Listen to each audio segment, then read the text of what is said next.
queridos irmãos e irmãs em Cristo, este é o primeiro sábado deste mês de janeiro e o primeiro sábado deste ano e ano santo 2025.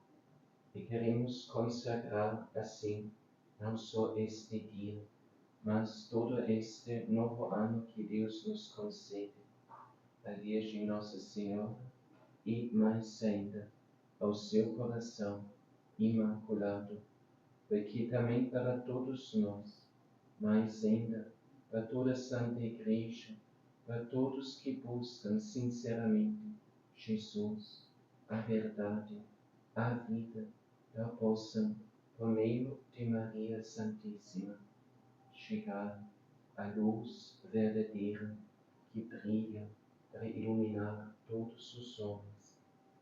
Queremos confiar também nas nossas necessidades, sim, as nossas dúvidas, todas as situações não resolvidas na nossa vida, mas de coração imaculado. O meu coração imaculado será o caminho que vos conduzirá para Deus. O Senhor esteja convosco. Ele está no meio de nós. Proclamação do Evangelho de Jesus Cristo, segundo João. Glória a vós, Senhor. Naquele tempo, João estava de novo com dois de seus discípulos, e vendo Jesus passar, disse: Eis o Cordeiro de Deus. Ouvindo essas palavras, os dois discípulos seguiram Jesus. Voltando-se para eles e vendo que o estavam seguindo, Jesus perguntou: O que estáis procurando? Eles disseram: Rabi, que quer dizer mestre, onde moras? Jesus respondeu: Vinde ver. Foram, pois, ver onde ele morava, e nesse dia permaneceram com ele. Era por volta das 16h. André, irmão de Simão Pedro, era um dos dois que ouviram as palavras de João e seguiram Jesus. Ele foi logo encontrar seu irmão Simão e lhe disse: Encontramos o Messias, que quer dizer Cristo. Então André conduziu Simão a Jesus. Jesus olhou bem para ele e disse: Tu és Simão, filho de João, tu serás chamado Cefas, que quer dizer pedra. Palavra da salvação. Glória a vós, Senhor.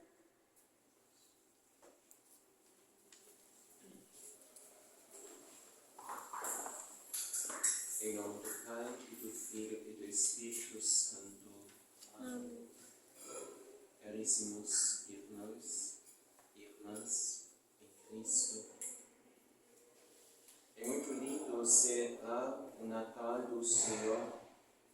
É muito lindo contemplar o presépio que a gente, com muito empenho e dedicação, preparou para o menino Jesus. Mas isto não é tudo do Natal. O propósito de Deus, como sabemos, vai bem além. O nascimento de Jesus na gruta de Belém, e hoje a gente ainda pode, peregrinando para a Terra Santa, visitar este lugar onde o Filho de Deus nasceu no meio de nós.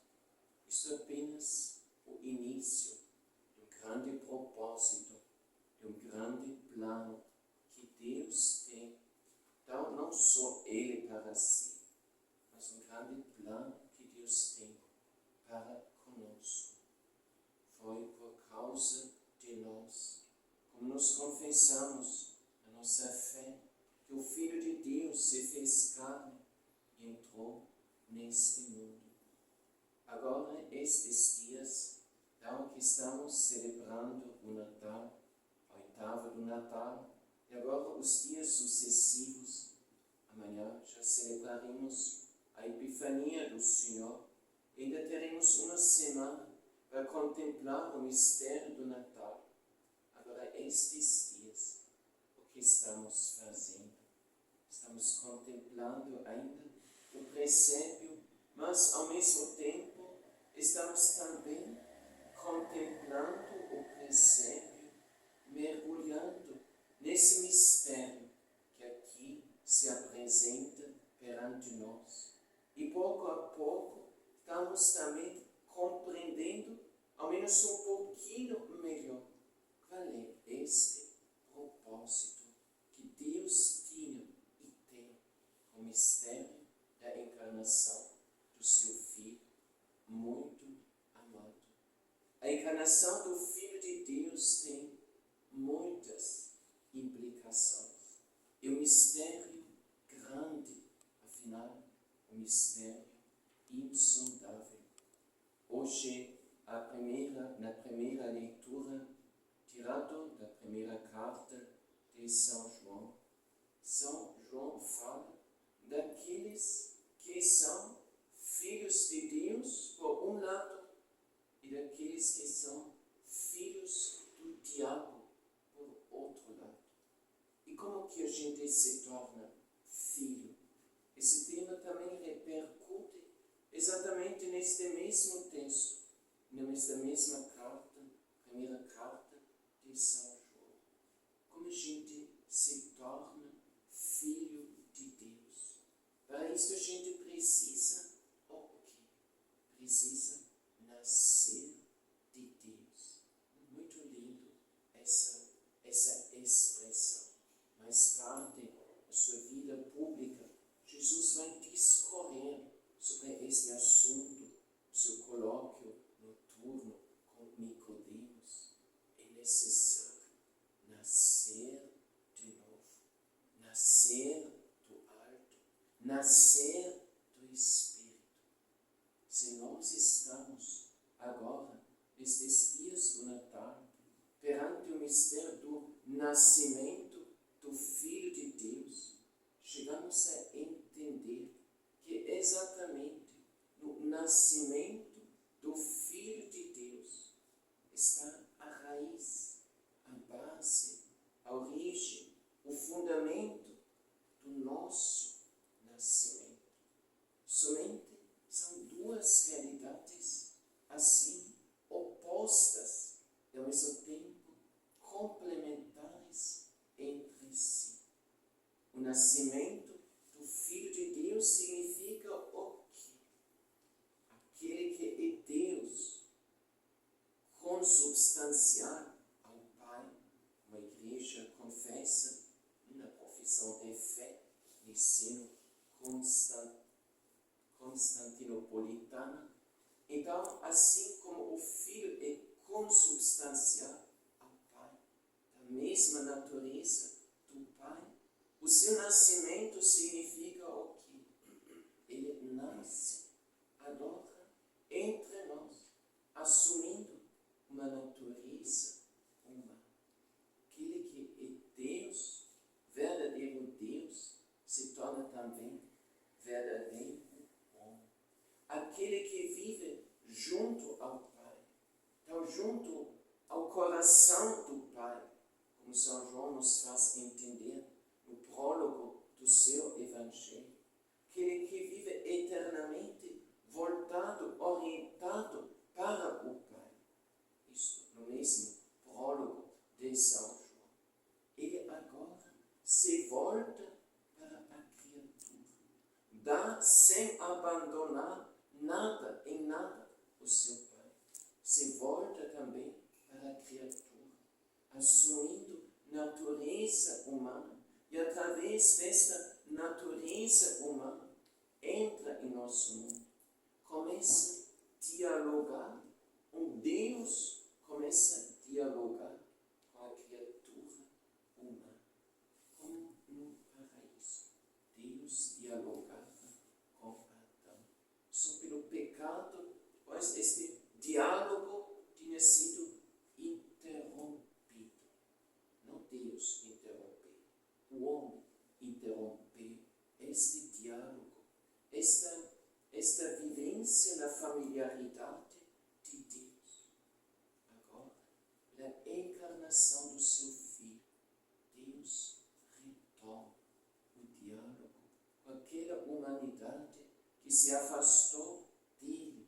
O bom pastor vai na procura da ovelha perdida e seguindo caminhos longos até reencontrar esta ovelha e resgatá-la para Deus e para o reino de Deus. Deus nasce no meio dos homens e a nosso favor. Então os pastores ficam encantados, evidentemente, e com toda razão, quando eles contemplaram o menino Jesus. E não só o menino Jesus, mas o menino Deus deitado no presépio. Mas isto é apenas um lado do grande mistério do Natal. Deus nasce no meio de nós e a nosso favor, se faz homem a nosso favor, para nos conceder o quê? Para nos conceder a possibilidade, a graça de que nós possamos nascer para Deus. E mais ainda, a gente poderia dizer, não somente nascer para Deus, mas para nascer em Deus, renascer em Deus.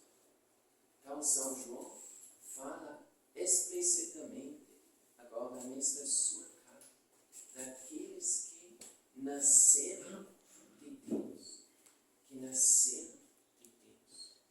Então o nascimento do Filho de Deus significa Deus, o Filho de Deus, sai do seu mundo divino, um mundo perfeito, onde não tem nenhuma imperfeição, nada que falta, nada que seria contrário à vontade, ao desígnio de Deus. Entra no mundo tudo contrário às coisas de Deus.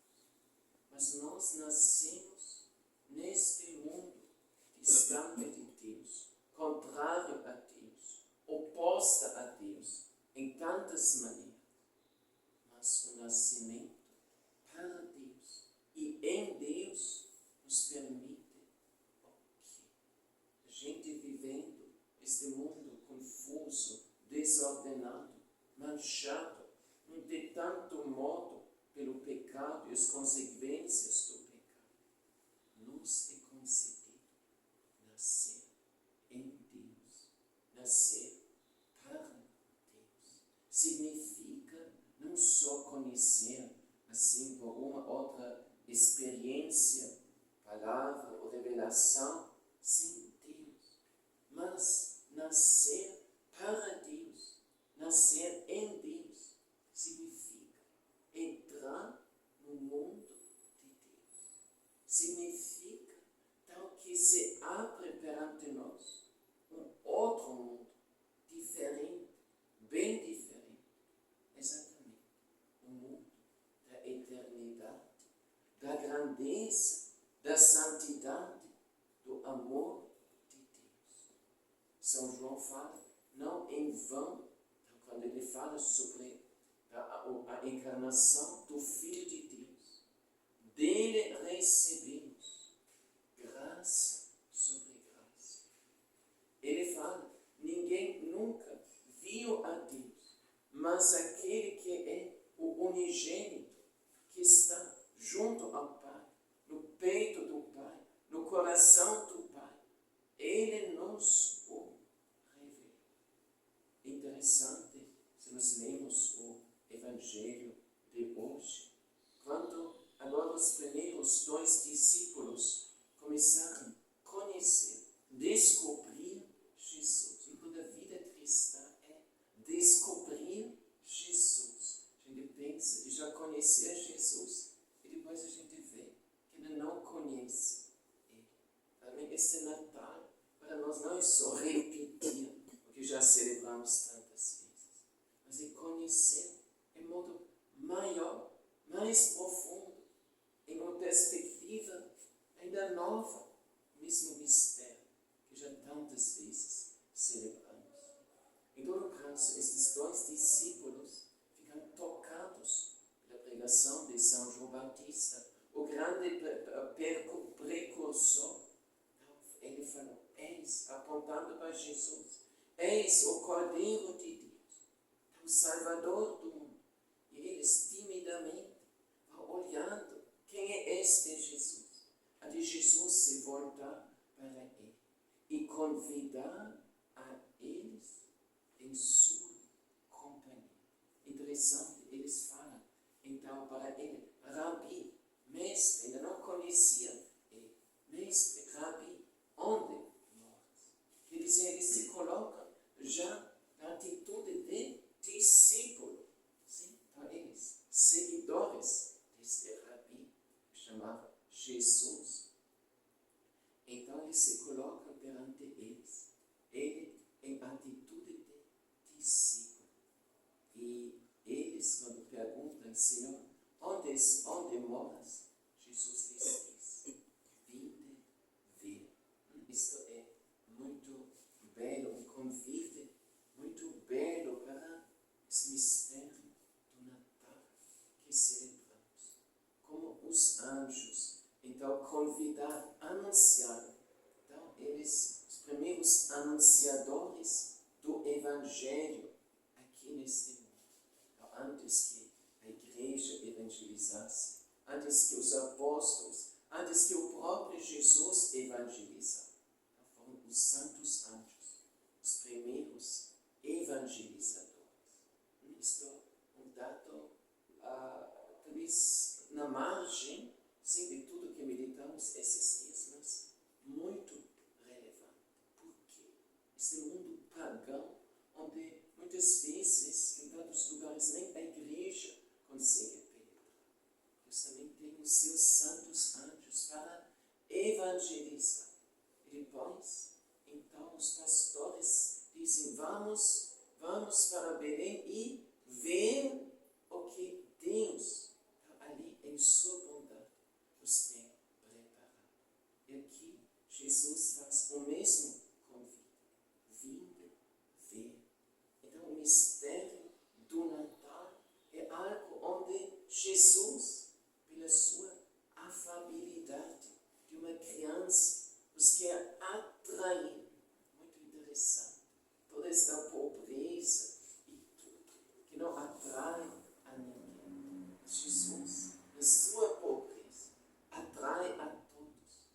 Vinde ver e contemplar o mistério do Natal e entender o que Deus ali nos tem preparado.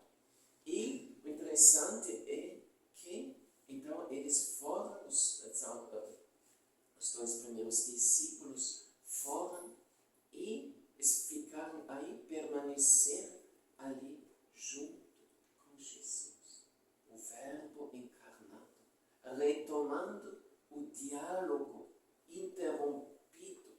O homem se tornou, pelo pecado, o homem se tornou mudo, desaprender, no meio das muitas palavras inúteis, até pecaminosas, que o homem faz.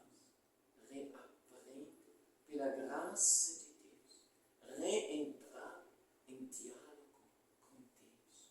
O Verbo de Deus veio procurar a ovelha perdida e veio reatar o diálogo interrompido. No presépio, o menino Jesus ainda nem fala, mas já está com toda a vontade de se comunicar. E se não se comunica com palavras, se comunica com seu sorriso, com sua bondade, com seu coração afável, com seu olhar bondoso, mas aqui no Evangelho, então os dois discípulos foram onde Jesus morava e nesse dia permaneceram com ele. E depois, estranhamente, ou misteriosamente, podemos dizer, o evangelista observa, e era por volta das 4 horas da tarde. Então, como a gente entende essa frase, esta observação aqui neste contexto? Nem identifica onde estava essa casinha, o lugar onde Jesus, naquele momento, morava. Mais tarde, Jesus se vai hospedar lá na casa de Simão, que talvez era uma casa um pouquinho melhor do que aquela onde ele esteve naquele momento. Mas era por volta das 4 horas da tarde. Porque o evangelista coloca esta observação. Devo confessar que até o dia de hoje, ninguém nunca me deu ou nunca escutei alguma explicação sobre esta frase. Ou se escuta, então, com pouco significado. O que são essas 4 horas da tarde? Então, hoje, então, pela graça de Deus, tem muitas pessoas que recordam às 3 horas da tarde, na hora da misericórdia, especialmente nas sextas-feiras, mas ainda então, na hora dos santos anjos. Então, nós, cada semana, damos um grande destaque a esses momentos. Então, 3 horas da tarde, quando Jesus pode dizer, tudo está consumado. Mas depois, também temos ainda, e exatamente no Evangelho de São João, que lemos também hoje aqui, outra observação de São João.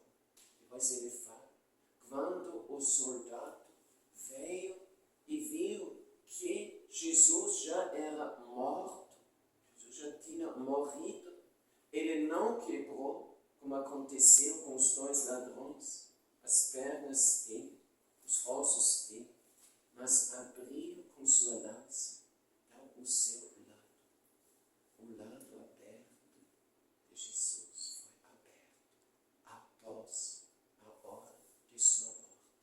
Se a hora da morte de Jesus era 3 horas da tarde, e o soldado depois precisava um tempo até constatar que Jesus já era morto, essa observação aqui das 4 horas da tarde, acho é algo não todo em vão. Então Jesus introduziu esse primeiro encontro que lemos hoje, esses 2 discípulos na sua intimidade, na sua proximidade, na sua amizade. Mais tarde Jesus vai dizer, já não vos chamo de servos, vos chamo de amigos. Jesus acolhe os seus, neste episódio de hoje, na sua casa. Mas no alto da cruz, Jesus morre e dá a sua vida para nos introduzir em um espaço, em um lugar muito, assim, mais relevante, dentro do seu próprio coração. Jesus quis que o seu coração fosse aberto para que exatamente nós todos tenhamos acesso, não só até chegar a este coração e ser ouvido por Jesus, mas para poder entrar neste coração e viver dentro deste coração sacratíssimo de Jesus. Como o Filho vive não só junto ao Pai, mas imerso, sim, no coração, no amor, na vida, na graça, na luz do Pai. Assim, o Filho de Deus veio para este mundo, para que nós tenhamos acesso, não só à sua presença, mas ao seu coração. E possamos, então, entrar neste coração Santa Comunhão, nos é dado esta graça inconcebível, tão inimaginável para o homem na sua natureza humana. E nisto exatamente podemos também entender um pouquinho melhor o que significa isso de nascer para Deus, nascer em Deus, renascer em Deus. Isto é aquilo que o Filho de Deus nos quis trazer. Ele que vive junto ao Pai, no coração do Pai. Quantas vezes Jesus afirma, sobretudo no Evangelho de São João, esta sua união vital, constante com o Pai. O Filho não faz nada sozinho, por ele mesmo. Ele faz o que ele vê o Pai fazer. E o Pai que opera suas obras nele através dele. Agora, em modo análogo, o Filho de Deus vem até nós, para que como ele vive no Pai, e o Pai vive nele, conceder a nós, sem mérito nosso, nenhum, absolutamente nenhum, a graça de nós vivermos nele e ele viver em nós. Isto é tornar-se filho de Deus. Isto é nascer de Deus. Isto é recomeçar uma nova existência nossa em Deus. Isto é vida cristã. Não só um ato formal, agora pertenço à igreja e sigo aquele compromisso e pronto. Não, vida cristã é uma realidade, uma novidade existencial, uma nova forma de existir, de viver aqui neste mundo. Viver em Cristo e deixar Cristo, nosso Senhor, viver em nós. E vida cristã significa seguir por este caminho, cada dia fazer um passo para a frente neste mesmo caminho, cada dia deixar o Filho de Deus viver mais em nós, dar a Ele mais espaço em nós, mais liberdade em nós. Quantos se chamam cristãos, católicos, e fazem de sua própria existência então uma prisão para Jesus? Desculpe, mas é isso mesmo, uma prisão para Jesus. Acolhem Jesus dentro de si, sim, pelo batismo, e mais ainda, em cada Santíssima Eucaristia. Mas depois impõem a Jesus uma conduta, um comportamento, atitudes, palavras, pensamentos, buscas que estão em plena contradição com os propósitos de Jesus, com os pensamentos de Jesus, com os desejos de Jesus. Nossa tarefa é deixar Jesus crescer em nós, como também o próprio São João Batista falou com tanta clareza. Ele deve crescer.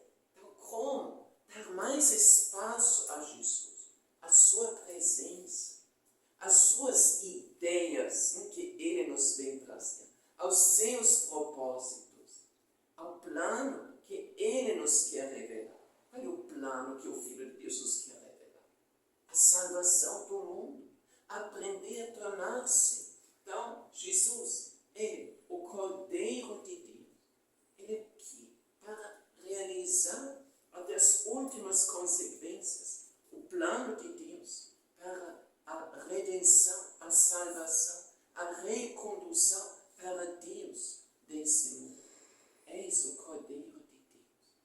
Então, crescer neste caminho, não só começar, mas crescer neste caminho, dar mais espaço, mais liberdade ao Filho de Deus em nós, de modo tal que o Filho de Deus também possa atuar através de nós. As pessoas vão para a igreja, fazem peregrinação, fazem novena para Deus fazer algum milagre no meio das dificuldades e provações e desastres de sua vida. Mas onde vão acontecer os milagres de Deus? Lá onde nós damos a Jesus liberdade e maior liberdade em nós, para agir, para atuar, para nos conduzir segundo os seus discípulos e não segundo os nossos caprichos. Mas exatamente este caminho, como nós vemos em todo o mistério da encarnação, é sempre um caminho recíproco. Então nós abrimos o espaço para o Filho de Deus em nosso cotidiano, em nossos lares, em nossos pensamentos, em nossas escolhas.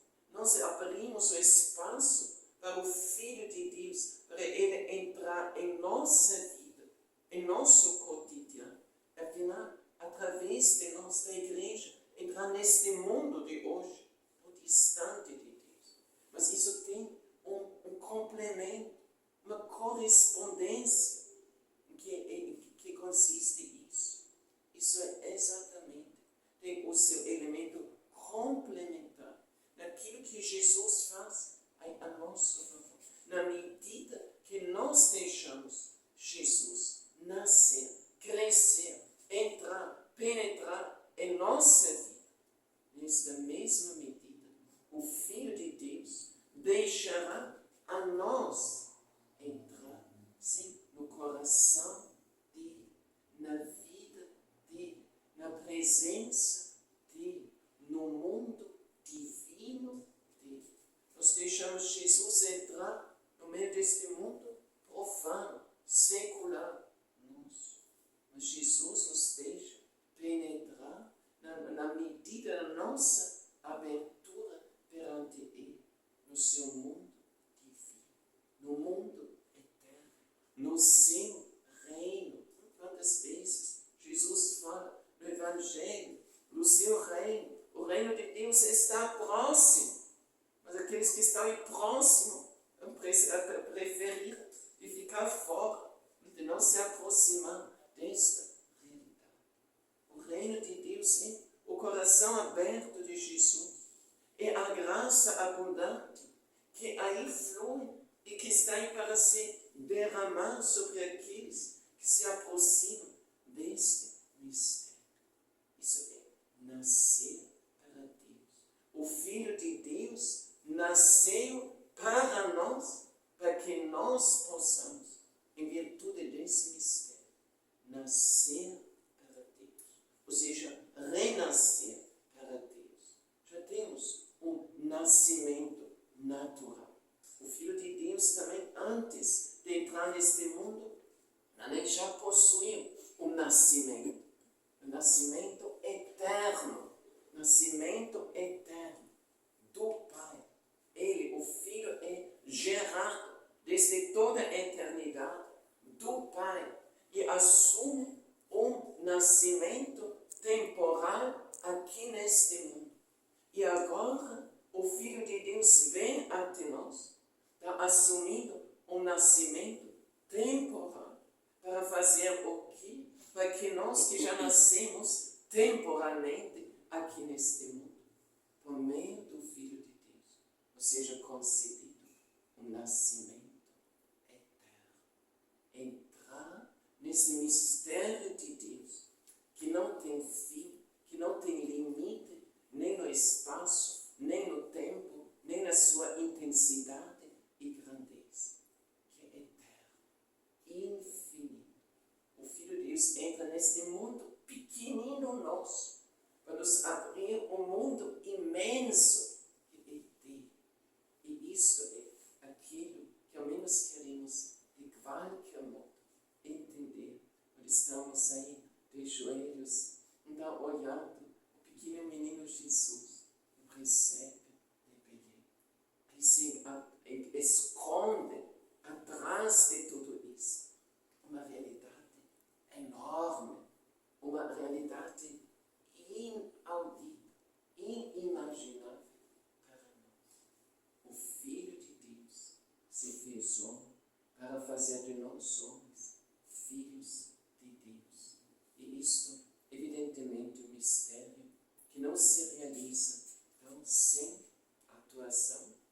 lembramos dos santos anjos e a sua grande cooperação, esse mistério da encarnação e da redenção. E isso não se realiza sem Maria Santíssima. Vamos nesse tempo do Natal e nesse ano jubilar, ao rezar, quanto mais atenção, consciência, gratidão. Então, e bendito, Ave Maria, cheia de graça e de paz, e bendito é o fruto do teu ventre, Jesus. Aí nos é dado tudo. Ontem ainda celebramos a memória menos facultativa do nome santíssimo de Jesus. Então, no nome de Jesus está colocado tudo, porque esse nome indica uma pessoa, e nesta pessoa nos é dado tudo. Então, toda a salvação, toda a vida eterna, a luz de Deus para iluminar as escuridões e trevas desse mundo, nos é dado tudo. Então, esse mistério se realiza não sem a cooperação intensa, generosa e plena de Nossa Senhora. Nossa Senhora não só cooperou assim, mais ou menos, até um certo ponto. Ela deu tudo para esta obra se possa realizar. Pensamos nós a ela. E o amor e a fortaleza também do seu coração imaculado. Para que nós não sejamos apenas assim, ficamos apenas assim na margem, sim, dos mistérios que Deus realiza, mas que possamos nós, os primeiros discípulos, depois também, deram as suas vidas para este Jesus, que aqui apenas começa a conhecer. Rezamos ao coração imaculado, este coração cheio, não só apenas imaculado, mas também cheio de fortaleza, para que nós também possamos dar não só um pouquinho, mas o melhor que temos. Então, e afinal, tudo que Deus nos deu para colaborar neste plano generoso, grandioso, magnífico de Deus. O Filho de Deus se fez homem, para que o homem, esta criatura tão pobre e tão indigna, se possa tornar Filho de Deus. E isto em toda a plenitude, e isto por toda a eternidade. E isso numa graça não só dada para nós, mas que Jesus quer ardentemente, através de nós, também das nossas cruzes e tribulações e provações, mas dá também a tantos outros que ainda não encontraram caminho a teu presépio de Belém. Louvado seja nosso Senhor Jesus Cristo. Para sempre seja louvado, Nossa Maria Santíssima.